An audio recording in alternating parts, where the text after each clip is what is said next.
your job as a job searcher is to prepare yourself to the best you can. That means every day, if you send out your resume, if you do your mock interviews, if you practice solving questions, things like that, then you do a great job that day. Instead of relying on, oh, has that recruiter get back to me? How's the result? Things like that, because that's not really in your full control. Hello, welcome to A Work in Purpose. If you're asking yourself, what is my purpose? Then this podcast is for you. I am Wing, your host. In each episode, I interview people who are living out their purpose.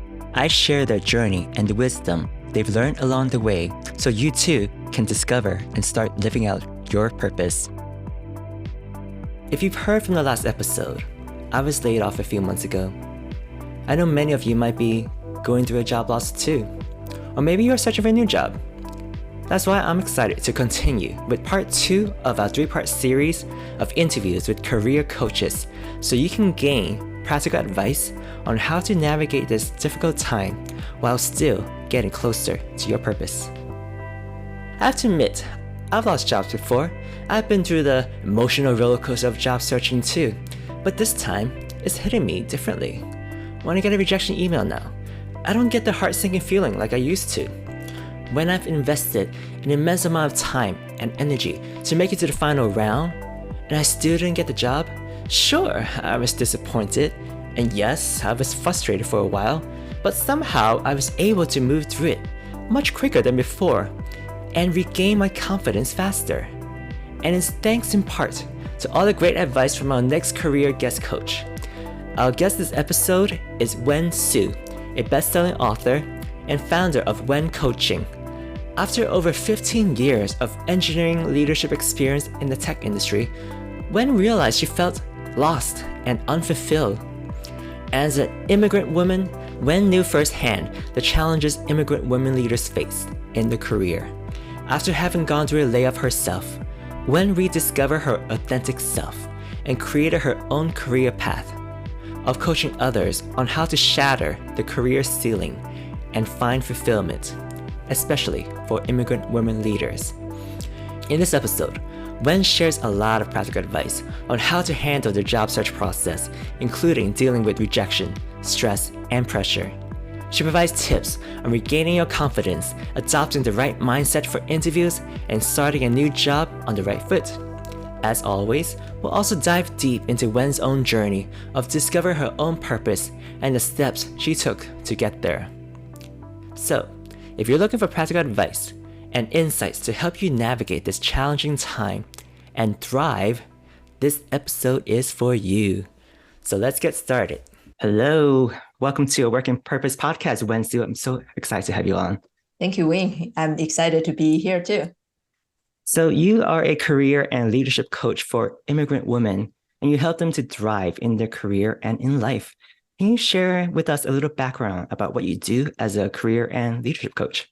Yeah, so it actually goes back from my upbringing. I'm a first-generation Taiwanese American, and I came here to the US after college and started working in the tech industry for almost like 20 years. And I found my own struggle as an immigrant woman leader in the tech industry with so much cultural conditioning in a way that I was trying like really hard to fit in, to thrive and climb that career ladders.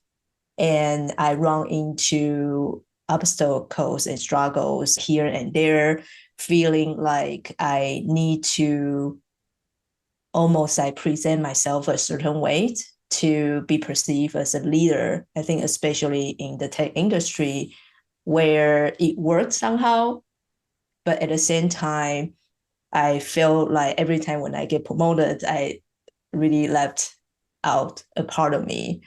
And I started to really think more deeply about like, how can I be authentic and be an inspiring leader I want to be? And that's actually the beginning of my own journey doing my inner work. And in a way, I've gone through like many years of like struggles and learnings and recoverings from many things. And I just feel like this group of women are the women who worked probably like the hardest and being constrained in certain way that they might or might not even know it's so much underserved. And in a way, I know that when that's my belief that when we have more diverse women in power, I really feel like the world will be a better place where, we can come up with much more like longer term plan to really have a sustainable environment for ourselves and the generations to come. And when I think about like how can I be a big part of that, I think back to my own experience as an engineering leader and as an immigrant woman in a way that the unique intersection, right, of where we eat at and where we struggle and how I can help those women really overcome those challenges and to create a life that they want. That's why after like 20 years in tech, I actually transitioned into career and leadership coach because I want to bring, the unique advantage like each immigrant woman leaders have and use that, really leverage that to thrive, help them to thrive in an authentic way. Yeah. Sounds awesome. Thanks for sharing that. I would love to dive more into that later on. But first, I want to ask you, so today, many people are getting laid off. And this transitional stage can be a vulnerable one for most people. And also many of these people being laid off now are high achievers. So for many of them, it's their first time experiencing something like this. So what are some of the most important things people should be doing that they're probably not doing during this transitional period? Like, let's say right after they got laid off. Yeah. Great question. I experienced layoffs on both sides. And like you said, like being a high achiever, I really feel like when I was laid off the first time, it's like slap on my face, right? It's evidence saying like someone say that you are not good enough for them, right? Which kind of like validates your insecurity, things like that. So to me, the first step is actually to give yourself the time and space to really process the feelings, right? Because at this point, like anger, a lot of shame, and resentment usually come up, why me? Why now?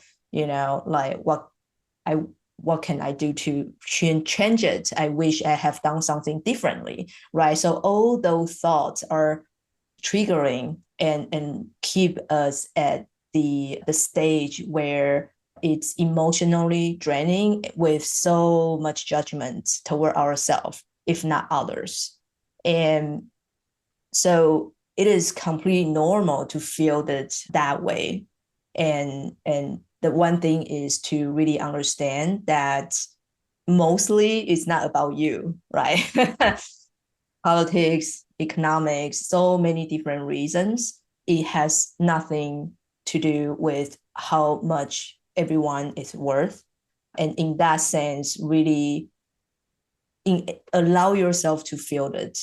And when you are open and feel that feelings, the acceptance usually will make you feel better. And with that, when you give yourself enough time and space to almost like process it, and so many people that I know, especially immigrant women leaders, like I think just like overall people work so hard, especially during pandemic, so many things are changed. So there are just tons of like burnouts, right? And a lot of like emotional labors that I know throughout the pandemic. And at this phase, I think like having the time for yourself to, I guess one biggest one is just to rest, to get back with yourself and also with your family. That's really important. in a way, it will have you really tap into your own body and start to, feel the love, and especially being with your loved ones, right? To really like reconnect, and almost I see that's a healing process for us to like heal the wound that we have, such that we can feel like recharged, such that we start to have more like energy to start our next step. Yeah. Mm. So it sounds like first step is to process the feeling, but do it in a way that is related to cultivating a sense of self-care, doing things related to that. Yeah. Right? Yeah. Yeah. Just knowing it's completely normal to feel what you feel right now, and mostly without judgment. Yeah. And in a way that knowing that this will all pass. Yeah. Mm. Okay. What would you say is the second step? I think after you have processed the feelings, give yourself enough time to heal and rest. Usually you would feel ready in terms of, oh, like energetically, I want to start to like explore what could be next for me. And this process can last for, I don't know, 1 month to 3 months per se. And I think this actually ties very well into this podcast, a working purpose, right? Like usually when we have a big space, especially like blank space, it's such a great canvas for us to really think, oh, interesting, right? I have something I've been thinking about that I haven't tried it before, right? Or I've been wanting to get on some projects, but I never, have the time for it. So in here, really keep an open mind. I usually like to, in this phase, start talking to people and really go wild. And in a way that exploring what feels interesting to me and follow that. And I think, I don't know if later we will talk about my own experience, but that's actually how I follow my own energy in a way, like what excites me and what made me feel like, oh, if I could, I want to do this forever. And in that sense, being able to stay open and just explore, that to me really like is the most exciting period in this entire process, because that sky is the limit. When I was trying it myself, researching, networking, and exploring all the rough ideas that we have. I tried even like being a travel blogger before for like 2 weeks. So many things before. I didn't know it's possible or didn't understand what that entails. I actually take that on, try it for a while. I think in tech, we call it like dry run. You don't have to really drop everything to do it, but you get to taste what it looks like before you actually go full commitment in it. And in this case, really take that tiny steps to explore, to play with it, to connect with people.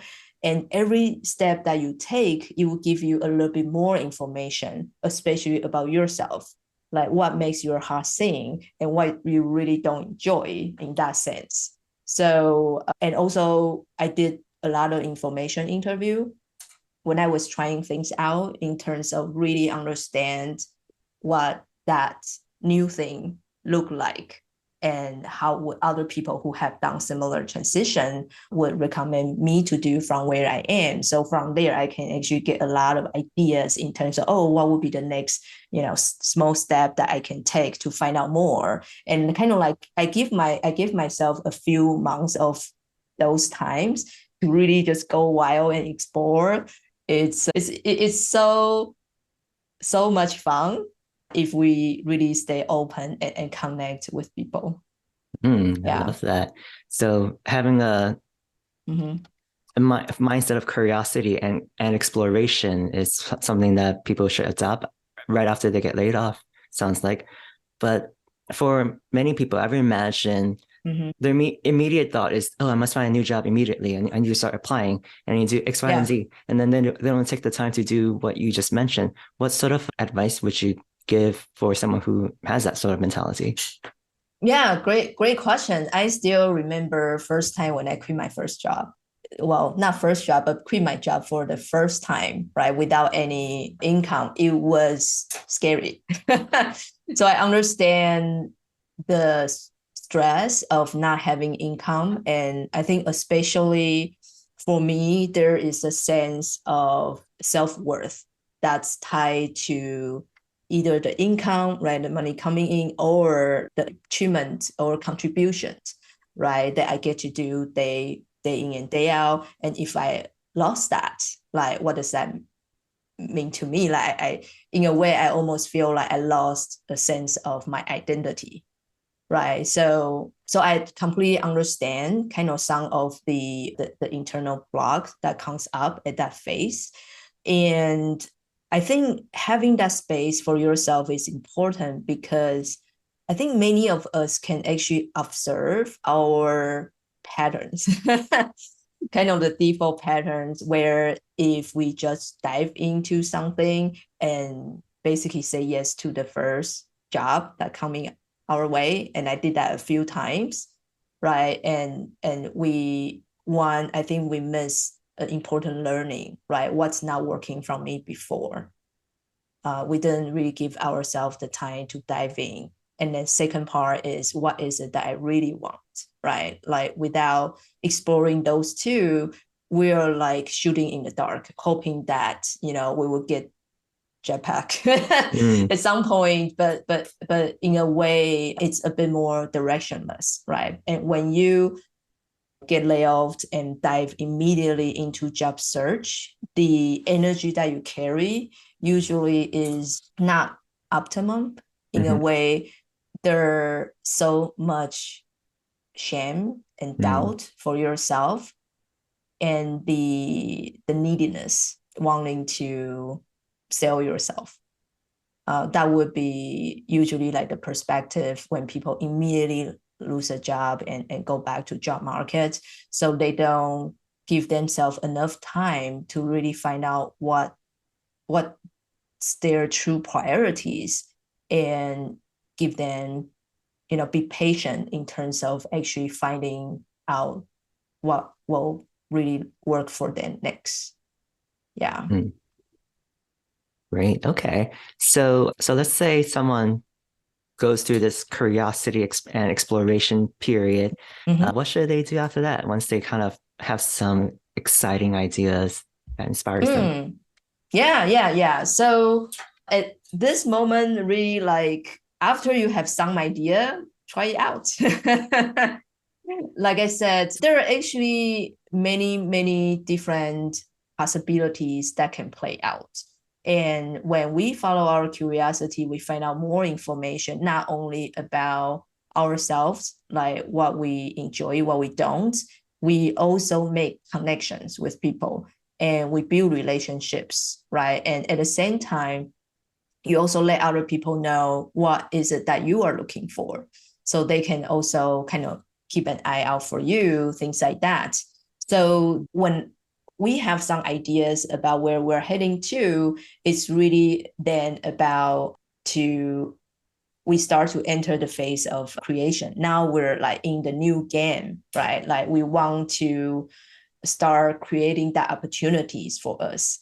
So to make it concrete, example for me is that when I'm in my exploration phase, I talk about, I've tried like being professional travel blogger for like 2 weeks. I realized that's not for me. And I actually tried a couple more. And in the end, I actually landed on coaching because of my own experience being coached. And one thing I also, I guess, like double down there was really dive into what is it about being an engineering leader that I enjoy, right? And I learned it's from the ability, the position to able to influence people's career at large. And that's what I enjoy. So I'm like, oh, what can I do to do most of what I love, right? and I then, when I think about that, immediately like coaching came up as an option. So in that phase, I'm like, okay, interesting. what do I need to get there, right? And I start to sign up for a coaching school just to try like 3 days to see if I like it. And that entire 3 days, I was pretty like, I feel like I was high. I'm like, oh my God, this is so good. I cannot believe there are people, work like this and get paid. This is so much fun, so fulfilled. And that moment that I knew that's where I want to go. But at the same time, right, we are like being an engineer, like I'm really practical, right? How do I get from here to there? I have no idea, right? So I start to do information interview with people who have done similar transition. And people's advice to me was that, oh, it will actually be better for you to have a side job while you build up your coaching skills, your reputation, your network, things like that. And I think at this phase, it's interesting to know once you know what you really want, you can start to take small steps there. And for me, I actually listened to their advice. I found another engineering manager job back in tech. And as soon as I found it, I signed up for a year-long coaching school and I started to learn and coach on the side of a full-time job. So in that way, this phase to me is great. It is the phase of creation. It's about how I take that tiny step every day to enable my dream, right? To make it a possibility. And at this point, a lot of patience is needed, right? And also self-doubt, and also like you might feel like you're letting go of something that you already have or know. That can be scary, but it's all about like tapping into the excitement of what's pulling you forward. And in that sense, I almost feel like I don't have other options because I just love to do it. So it kind of kept me going that way. Yeah. So it's all about creation, how you can take tiny step every day to get yourself closer to where you want to head to. And it is the same, I think, even if you stay in the field, right? What's your criteria that you want to look for? And how can you find either connections or environments that can create that environment or meet all the criteria for you? Yeah. That sounds great. So let's say someone has done all that prep work after they got laid off, going from being aware of the feelings and then going through the curiosity stage and then started exploring and turning some of their visions into actions. Yeah. Then like how should they use all of that and apply that into the actual job search process, especially during the early part when they're updating the resume and setting their application out? How should they connect the two? Such a great question. I think it might be different if you're in the same field or not. If you're in the same field, my experience and also experience coaching other people have been, yes, you do want to update your resume. You do want to prepare for job interviews however you can, like do mock interview, customize your resume, all those advices you would see if you Google things like that. But I think one thing that's key there, I think especially in the current economy, job searching period is such a, I think, like nerve-wracking period where you can get too attached, right, to a certain job interview, things like that. In a way, the mood swing can be pretty big. And at this point, there is a concept of, in the technical term, I think it's separation of concerns, right? Like in a way, your job as a interviewee or job searcher is to prepare yourself to the best you can, right? That means every day, if you send out your resume, if you do your mock interviews, if you practice solving questions, things like that, then you do a great job that day, right? Instead of relying on, oh, has that recruiter get back to me? How's the result? Things like that, because that's not really in your full control. So when I talk about separation of concern, is really focus on what we as an individual can control and make progress every day, knowing that we do the best we can. And when we know that, we actually, pat ourselves in the shoulder, knowing that, okay, we did good today. Right. And because it can be a stretch of time when we look for a job. So at this point, right, really focus on what is it that you're looking for, and do know that you do the best you can, and just don't settle in the first job offer. Because I've seen so many times of that happening, and including myself. Sometimes I wish that I can be a bit more patient, right, to really wait it out, learn it the hard way. So that would be my advice for people who stay in the same field, already know what they need to do, etc. And if for people who are switching to a complete different field, oh, I think it really gets interesting, because you then get to create really in every possible way. You really don't know where the opportunity will come from. I think especially in the exploration phase, you already made the connections, you have the information about like how to get into the field, and that almost like become your like roadmap to enable you to get closer and closer to what you really want to do. And I think at this point, if you are not an expert yet in what you want to transition to, really be patient with yourself, tap into other people's experience, and start getting all the like dry run you can to really try it out, and also like kind of showcase to see if you have what it takes, right, to really get there. So in that sense, stay open, stay excited, and tap into the existing network that you already have. That's usually almost like a shortcut if you want to transition into a new field. Great. Yeah. So you mentioned something about how the job search process can be like an emotional roller coaster, and how it's important to do the best you can and pat yourself on the back for doing the best you can. Is there any other advice you would give to someone who is going through that emotional roller coaster, and like one day they got a rejection letter and they are having all hope is lost. Where do I go from here? Yeah. Do you have any more advice? I feel it's actually the belief that everything will work out in the end that will help. And I say that because during the job search period, everything's unknown, right? You don't know if it's a month or 3 months or even longer, right?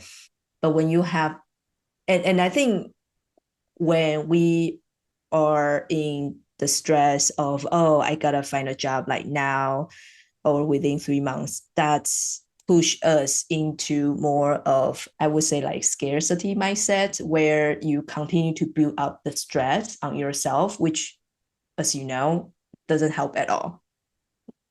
And at this point, when we have the belief of, doesn't matter what's happening now, I do the best I can, and I truly believe that things will all work out in the end. And with that belief, actually you get to relax more. And the other thing I will also do is to get a good understanding of the financial situation that I'm in, right? For example, given my savings or given my family's support, how much time do I really have, right? So in that sense, when I have a better handle on, oh, actually I can sustain myself for like a year, right? And in that sense, I can relax so much more without giving myself like even more pressure, right? To find the job right at that moment. And that also help create a healthy dialogue and set the expectation kind of with the family in terms of getting the financial and also the emotional support that you might need. Yeah. Yeah. It'll all work out in the end. I like that. But let's say you're someone with this intention of getting a new job in 3 months, and you know that is the amount of time you have based on your financial circumstances. And then, 3 month comes and the fourth month comes, you still didn't get a job offer. And then like that initial confidence and comfort that you've had totally dissipates. And like, you're like, oh shoot, I gotta really find a job. And like, well, terrible things are going to happen tomorrow. So what would you suggest to someone going through that phase?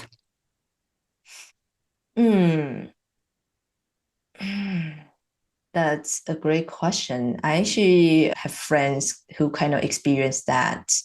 If people have good understanding of where they are financially, I think in a way, before they get into this period, they will actually know, oh, I only have 3 months of reserve, right? Like, and in that sense, I would even be, I guess that at this point it's really hard, right? Because when your confidence seems to be crushed, right? Because you've been searching for a long period of time without success. So the energy that we'll show up with, right? And we can become even more needy, right? When we doing like job interviews and we put even more stress on ourselves, worrying that, oh, if this is not it, then I'm screwed, right? So all that kind of thoughts usually make things worse. Yeah. Yeah. And one thing I would do at this point, actually, one is count my own blessing. Like, is it true that if I don't get this job right now, I will be screwed? That's usually not the case, right? Usually we are fortunate to have the support of family or spouse, things like that. So usually what's hurt is our egos, right? Of how we want to, make more money, contribute, things like that. And I think this step is important because it's not like if you don't get a job, then you'll be out on the street.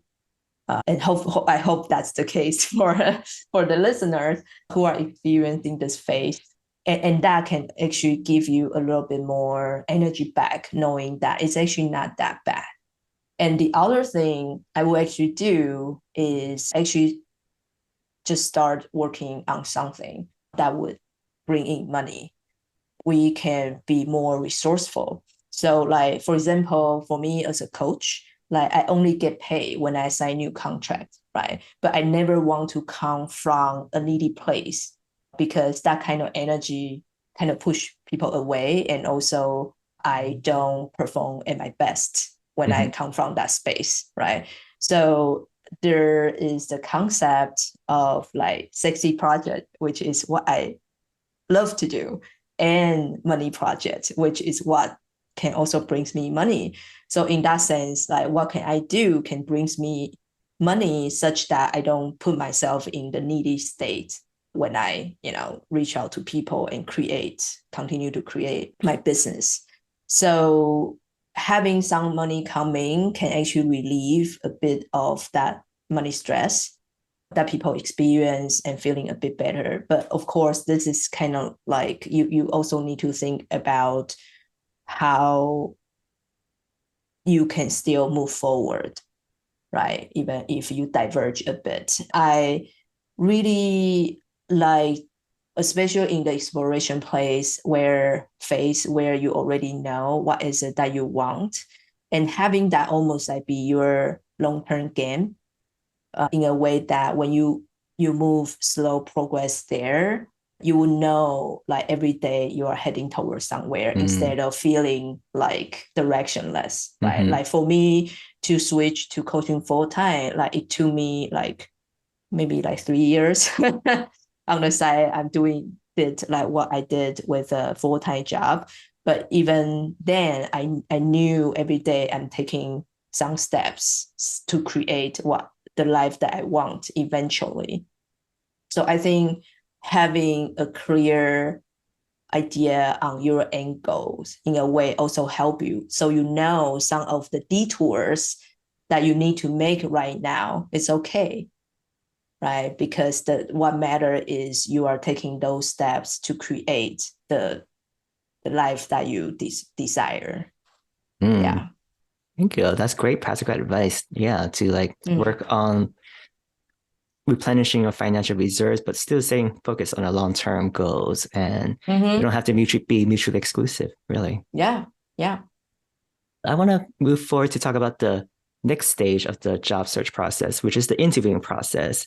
And I Mm. want to ask you, what are some of like the common, what do you think are some of the most important things that people should be doing during the interviews that they're probably not? Mm. Great question. The biggest one I feel is being an equal partner, even when you are the one being interviewed.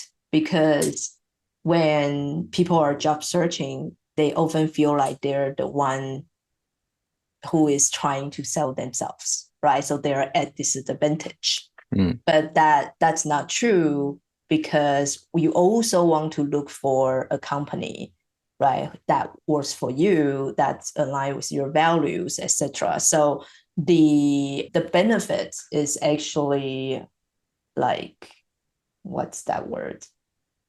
Yeah, it should be like both sides feeling like we're a good fit, right? So meaning when other companies are evaluating you, you are also evaluating them. So I think that's the mindset shift that most people who are interviewing don't have, especially at this job market. mm, Yeah, that's what I heard from people. So how can you turn yourself from a seller to a buyer? So people want to buy from you, knowing how good you are. That would be the mindset I like people to go in with at the interview. So instead of focusing on, oh, how would that people like my answer? Did I do a good job? Things like that. No, you can focus on, I have this vast experience. So here is how I can help you. Right. So you need to first feel that in your body, that you bring strong values to whoever that you talk to. And when you come from that space, you get to focus on other people. How can I leverage my unique talents to help you solve what needs to be solved right now? Right. So the dialogue and the attention then is reverse, it's different. So you get to focus on, I'm helping you right now. Ooh, I love that mindset shift.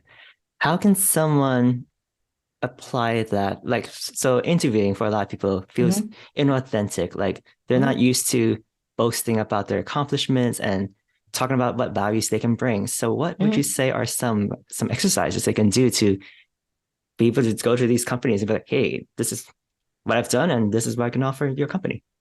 Yeah, great question. And this is, I want to point out, this is especially the case for immigrant women, because we just so bad at bragging, right? We were Mm, told to be humble, things like that. So we don't talk about how good we are. And one thing that I know works fairly well is to think about it as education. So they don't know you, and you know yourself the best. So it is your job to educate them how good you are, right? And how does that manifest in terms of bringing what you're good at in solving their issues.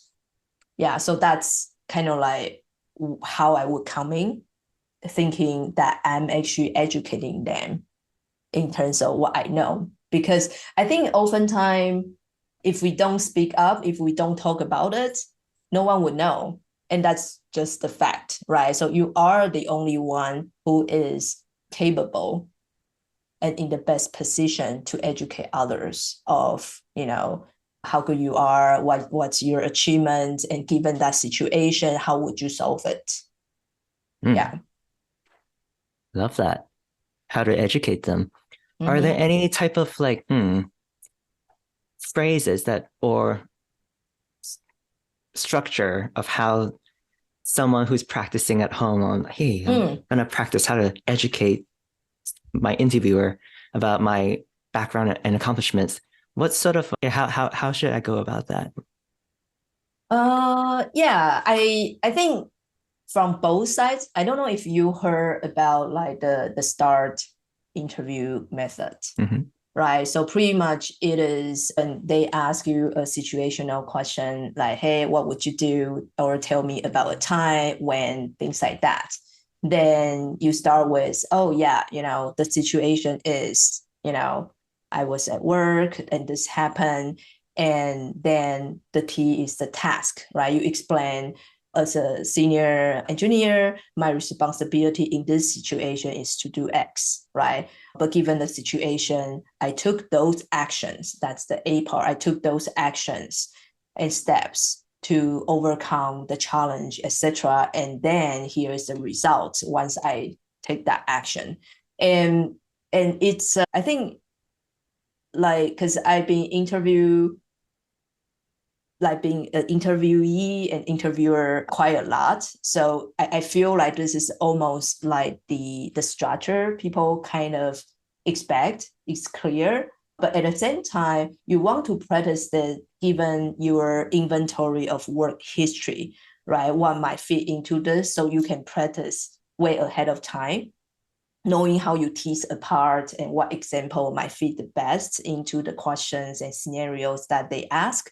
But at the same time, when we already practice that, when we come in, the focus is on, okay, given my vast of experience, here's how I can help you, right? You see the differences. It's not like reciting, from what you have practiced, but when you practice knowing that those are all your experience and have the clarity of like you can pick and choose, knowing that's there and that's good enough. And when you are being interviewed, given the situation, you basically think about, okay, like how can I best help in this situation? Like it's for real, right? In that sense, it usually comes out much more naturally.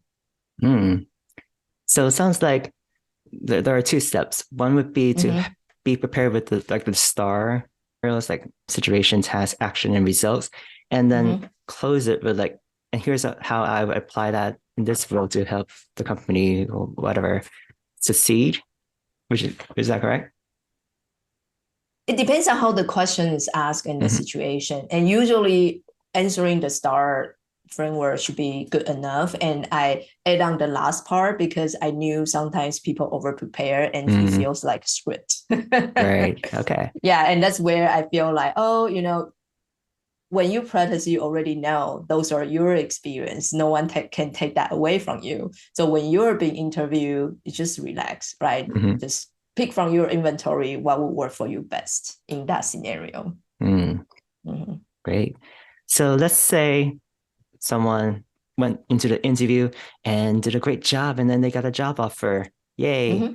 And then they start a new role. Are there any particular advice that you think that people should be doing when they start a new role that most people aren't really doing? Great question. I usually recommend people to read the book called The First 90 Days. Yeah, it offers a good structures to help you, one, diagnose like what stage of your companies are, and then based on what stage you are in and what kind of things you get to ask people to begin with to get a holistic view of the company, and also identify what's some of the small wins that you can start to understand and get in line with your managers or like cross department, things like that. And then it help you understand what is it that you can do to do that in a more effective way. Yeah, so that would be the book that I recommend. The First 90 Days. Great, yeah. Thank you. I read it even when I just switch a team because the context, right, the product, everything is kind of different. So it really helped me to get connected with people report to me, my peer, or kind of like stakeholders, etc., to really get a holistic view, and then use that to come up with, okay, here are like top 3 things that I would do in my first 90 days. What do you think? And things like that. It's really helpful structure. That sounds great. Cool. I have to check that book out myself. Now I would love to learn more about your focus on helping women immigrants thrive. So you Mhm. touched upon how there are some cultural barriers and mindset that Mhm. they need to kind of shift on to thrive. Can you expand on that? Like, what are some like major roadblocks? Yeah, there are so many. Hmm. I'm thinking what would be Yeah. a What's few what's of like the great first example. first step that most women immigrants need to Mm. like change their mindset on first and foremost before any of those other things can apply? Yeah, the first one is really to have awareness. Awareness is a key to know why you are doing things certain ways. For example, one of the biggest challenge that immigrant women come to me for is the confidence issue. They feel like either they have problem really speaking up at the meeting table and they beat themselves up for it. Mm. Or when their new opportunity come, they don't feel like they are good enough to get that position or get that raise, so they don't ask. So those are like two of the most common and painful situations immigrant woman leader usually run into. Mm. So once they are aware of Mm, what they're experiencing, then what? mm. So with the awareness, then you know it is like you get a better understanding of where those stories are coming from, right? Like, and oftentimes they come from how, like, the cultural upbringing that we're in. It can be within our family or in our society. Like in where I'm from, I'm told to, you know, stay quiet, obey authority, be in harmony, don't ask too many questions. Those are all the cultural conditioning that I received when I grew up. And if I go out of those expectations, then I would be labeled as, like not, I don't know, not a good student, things like that. So that's how I condition myself. And in a way, I bring that into work, right? When I am at work, initially, I don't really speak up because I thought that, oh, it's better to stay quiet, right? Although I do have a lot of ideas, but I worry, oh, maybe, my ideas is not good enough, so I don't talk about it. And I think for immigrants, there's another one, which is, I'm not a native speaker, right? And in that sense, like we have even more fear to Mm. speak up. And in that sense, for me, I actually went through a phase of like transitioning because I realized that doesn't work in the corporate America, right? In corporate America, I learned to speak up for myself. And that's how we get our voice heard. That's how we get recognized, right? So oftentimes, I even feel like the need to push myself to be really like assertive, right? To behave in a way that people would usually perceive you as a leader, like extroverted, charismatic, things like that. So I went through my own fair share of that. And while I feel I've been seen, but also not fully because I hide a part of myself, right? And at that point, I wasn't really happy. So it came to a point where I really want to think about how do I want to show up as a leader? What does that mean to me? To really dive into myself to find out my own leadership style, right? So in that way, I started to actually advocate for introverted leaders. Mm. because I'm an introvert. Like, how can I be an introvert and still be very impactful? Right. So I start to navigate and find my own unique way of speaking up authentically and still bring the impact that I want. So it's a phase of exploration. And at the same time, you need to hit a point feeling like, okay, it just doesn't work for me anymore and I want to change. Right. And then it's the beginning of the growth into finding out, what will work for you. That is very interesting. So instead of trying to fit into this mold of an idea of what a leader should be, you cultivated a leadership that is natural and authentic to who you are and what your strengths are. So what did you come up as the introverted leadership style that actually works for you and the company? Can you share more of that? Oh, this I can talk probably for another hour. So there are a few things I know works very well for me and also for many introverted leaders that I know. One is like, as an introvert, we don't like to take the spotlight, right? But if we find something that's really important to us and like no one is doing it, then we feel like we just have to do it, right? And that's when we will take the spotlight to fight for what we believe in, right? And in that sense, it has its own special power because people will feel that you really come from an authentic place and you're passionate about actually solving that issue, right? So in that way, it brings more impact results that you're looking for. So this is just one of them. I think it's the most important one. And for others, there are many things that introverted leaders do well in terms of like building deep relationship.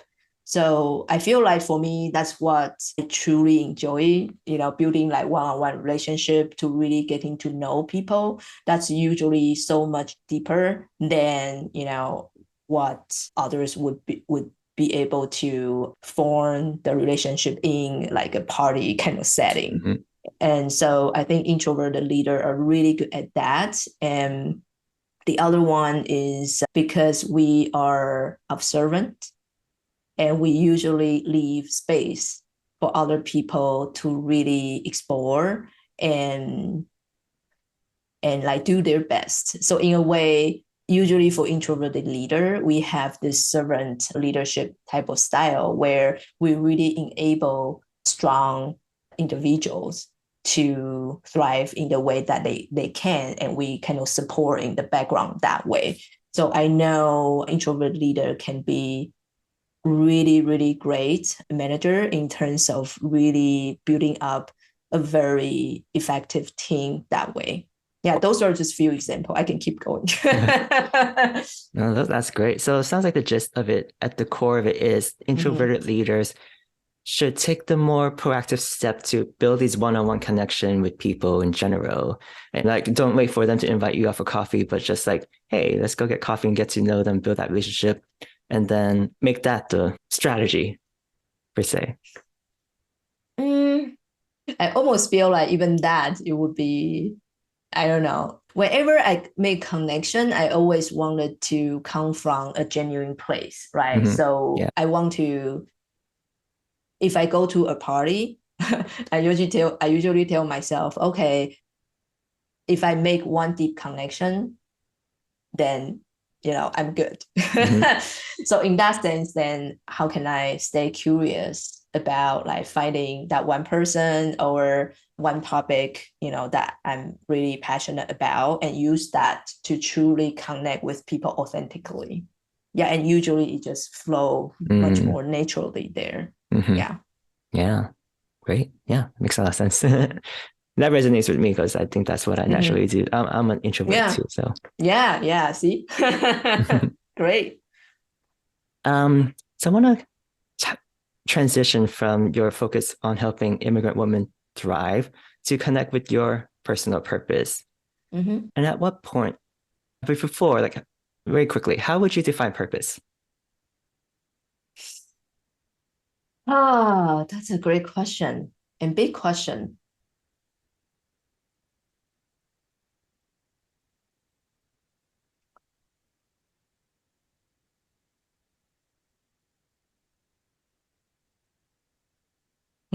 I have two very distinct answers, and I think the two combined actually will be my sense of purpose.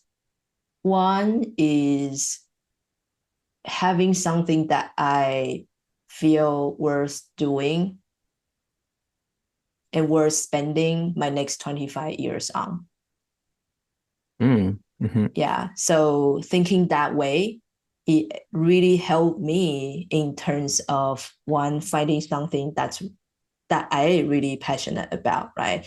And then second, it really eliminates all the things that's not important to me.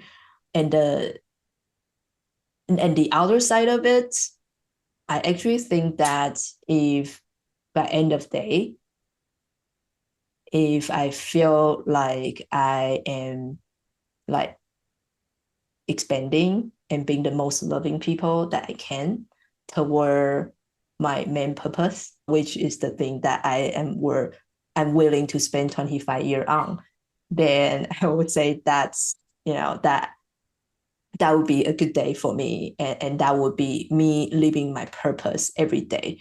Because for me, I think like for many people, goals are usually very far reach, right? And it's very easy for us to create the gap where we compare who we are right now to who we want to become and immediately feel like we're not enough right now, right? But when we shift our purpose to be a place we want to come from in a way that what I can do today and every day, right, to help me get to my purpose, my goals. And in that sense, I get to focus on my everyday and still feel happy about my progress. So that's a very long answer to your short question. I still Mm. don't have a great definition because for me, it is living every day knowing my my day is worthwhile. That's actually a very beautiful answer. I love how it connects with the present moment and the future vision, and how both are both valid, and also you can find purpose in the combination of the both. Thank you for sharing that. So Yeah. what would you say is your current purpose? My current purpose is right now it's connected to my mission of helping immigrant women leaders in the way that I believe when we bring more diverse women in power, the world will be a better place. And my mission is to create that environment for immigrant women leaders. And I actually think about it in so many ways, like in terms of what I'm doing right now. The most is one-on-one coaching, right? I help one woman get to where they are, one person at a time. And then I start to work on group coaching programs so I can help the group. But ultimately, I really think that we need to make progress in both internal shift for women leaders themselves and for the environment to really provide a more like equitable environment for women leaders. And in the sense, like I have this dream of, okay, I want to like become a VC, to basically have the right setup starting from the top, right? Really help immigrant women founders to be able to create and thrive. Right now, I run into so many immigrant women founders struggles with this. Like they're not getting the fundings that, that they deserve. And it's kind of sad to see how many, I guess, many companies or fundings operates in a way they feel sometimes they need to get a white male co-founder just to get the funding. And I hope we can change that environment from the inside out and also outside in, kind of like two-side approach. Yeah, that's why it's 25 years. I don't know if I'm I just would get it thinking there. that, yeah, you have your 25-year plan already, your vision. Yeah. That's amazing. So was there a point in your life when you realized, oh, that's my purpose? Was there something that happened that made you realize, yes, this is it? Or is this something that you found out about yourself, thinking back? Oh, great question. I think oftentimes people want to find out their purpose, their mission, etc. And to be honest, my mission could change like tomorrow. Yeah. Right. And I find that like really staying open, right, to what pulls you. I think that to me will give me the answer. Like when I first started coaching, I don't know like exactly who I want to help, things like that. I started to do research projects. I actually have kick off like two, where when I interview other immigrant women leaders, I just feel the pull so much strongly. And when I help those women throughout the coaching sessions, I just feel like I resonate with them so much. I feel their pain. I really, really want to help. And that's how I almost feel like, going back to the introverted leader, I almost feel like I cannot help but do this. Yeah, so that's how I would say if found me. Yeah, but I think mostly is really stay open and curious to like what's pulling you, what's really important to you that in your body that just feels so right. Yeah. And also I think like not having a purpose is also fine. Yeah, everyone take time to explore what they want, and that process itself is also valuable. Yeah. And I'm curious, so like when you first got that confirmation that, oh my gosh, helping immigrant women leaders is what I'm called to do, was there a time when you felt like a sense of imposter syndrome, like who am I to help these immigrant women leaders, and what was that journey like for you to fully step into your purpose and out of your comfort zone? Great question. I have experienced that for when I first, I guess, like narrowing down, okay, this is the group of women that I want to serve, right? So the biggest shift that I experienced that helped me overcome that imposter syndrome is really to focus on others. It's very actually similar to when I talk about the interview questions, right? When I focus on myself, all I think about is, am I good enough for them? Right? Like, would they want to hire me? Am I coaching them powerful enough? Right? So that would be my focus when I focus on me. But when I focus on whoever that's in front of me, then my attention is different. I start to think about, okay, like, what is it about this person? Like, what's their stories? What are they struggling now? How can I help? Right? So you can see the sense of me kind of melt away when I focus on others. And that's actually how I show up right now to everyone that I talk to.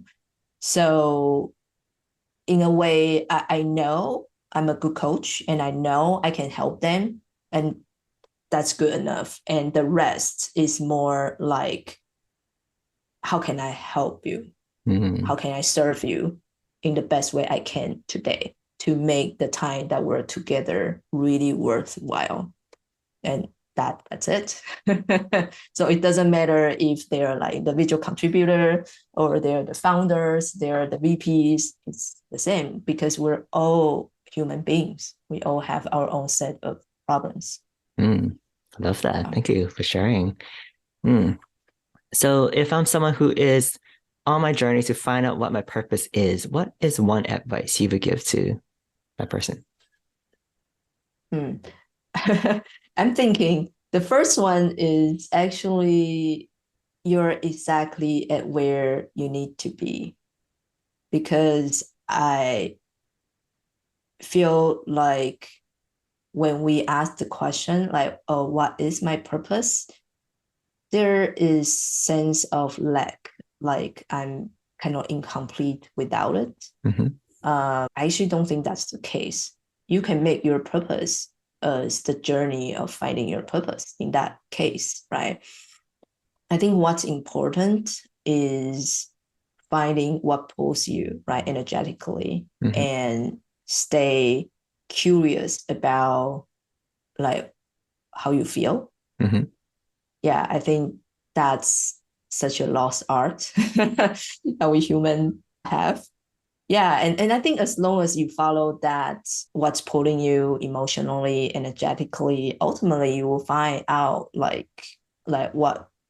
what's worth doing and what's what you're willing to spend your 25 years on. Right? In a way you will kind of know, and if you don't find it, that's fine too. Yeah.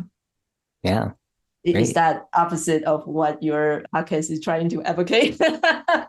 No, not at all. Actually, like I get some perspective that your purpose is to just be present, just be present with life, and like everything else is just human desires. But then there's another camp that's like, your time and your spirit is here for some reasons. What are those lessons, and maybe how can you share what you've learned with others, and spread love and light and joy into the world. So there's both camps, and I think both are valid, but everyone's different. Everyone has a different archetype and mission here. So, 100%. Yeah. All right. Well, on that note, I would love for us to go into the lightning round now. And so I'm just going to ask you a bunch of short questions. You can answer as long or as short as you want. You ready? Okay. Yeah. All right. So what is one thing you like to do to relax? I like to cook. So What's I get to do that every day. How lucky I am. What are you cooking tonight?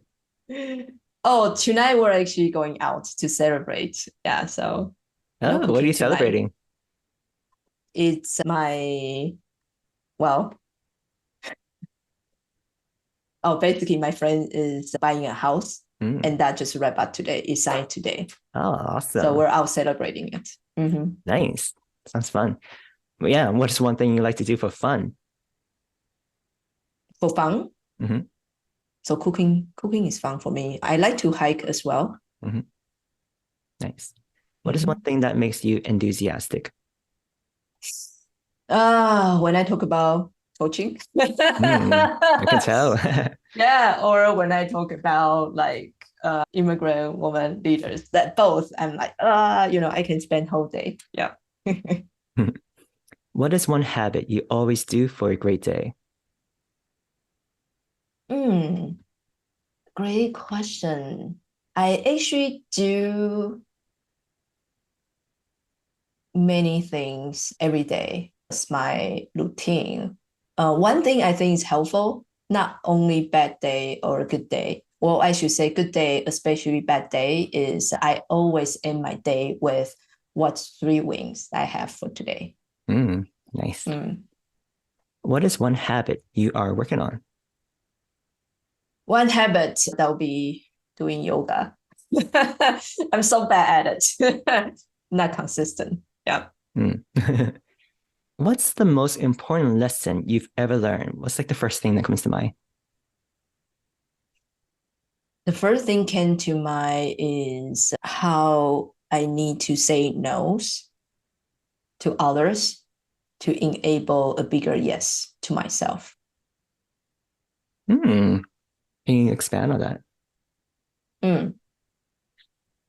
I think especially we or at least I know many people share my cultural background, has this habit of people pleasing or always put other people in front of us. And in the sense that when I don't say no to others, it just takes up my energy, my time, things like that, right? So in a way that I can put myself last. So I don't really get to work on what's really important to me or what's really in my zone of genius, right?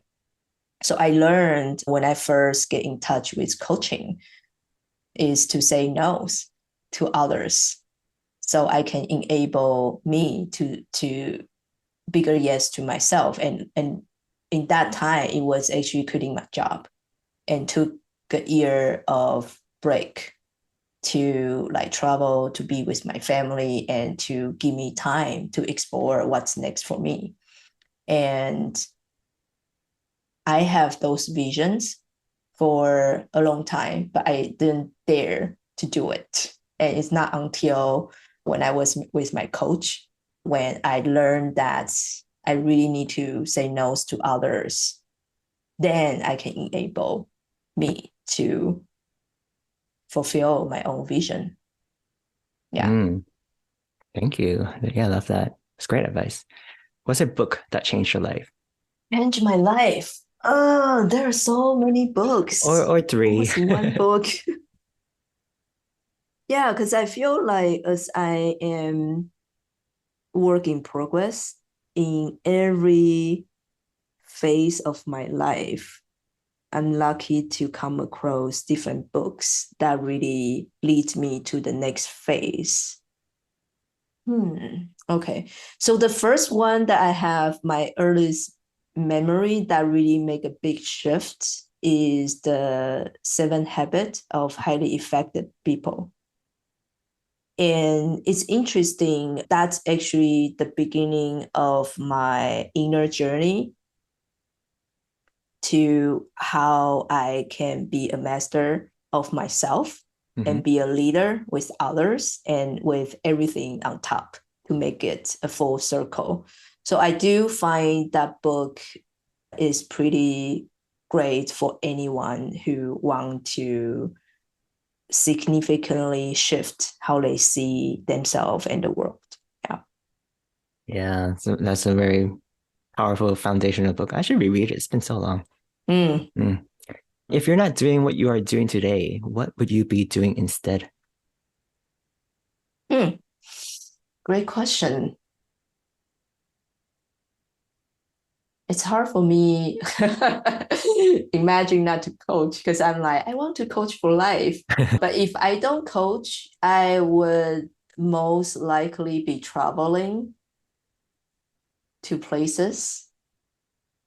And if I'm not traveling, I would probably be playing with 2 cats that I don't have yet. Sounds like someone's gonna get 2 cats soon, huh? How would you describe your ideal life? I feel like I'm living my ideal life now. Yeah, I don't want to change a bit. Nice. So do you want me to describe it or that's good enough? If you feel called to, yeah. Yeah, I feel every day I wake up, I feel excited about what's coming, who I'm talking to, who I get to impact. And, I mentioned I love cooking throughout the day. There are 3 meals. How great is that? And usually by end of day, actually, I think it's really throughout the day, I would feel love and expansion almost all the time when I do what I do now. So yeah, I'm just happy. That sounds amazing. Thank you. Are there any last requests you would like our listeners to do? Last request. The first one came to me is to